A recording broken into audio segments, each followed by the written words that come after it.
Elisabeth, suspense toujours dans les États de la Pennsylvanie, de la Géorgie et du Nevada. Ah oui, les Américains se réveillent sans connaître toujours pas le nom de leur prochain président. C'est très serré dans ces trois États. Joe Biden est toujours en tête, mais c'est très serré. Dans le Nevada, le candidat démocrate a un peu plus de 22 000 voix actuellement, 22 000 voix d'avance. Le dépouillement est assez long dans cet État. Serré également en Géorgie, 7 000 voix d'avance seulement pour Joe Biden. C'est tellement serré qu'il y aura recompte des bulletins de vote. C'est déjà annoncé après le dépouillement de l'ensemble des bulletins de vote.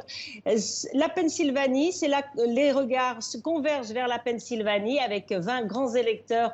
On pourrait savoir bientôt maintenant si Joe Biden est désigné président des États-Unis. 29 000 voix d'avance en Pennsylvanie. Et il reste des dizaines de milliers de bulletins de vote à dépouiller, mais ces bulletins viennent de zones plutôt démocrates, notamment de l'agglomération de Philadelphie. Donc la Pennsylvanie, encore une fois, pourrait permettre à Joe Biden de franchir le seuil des 270 grands électeurs.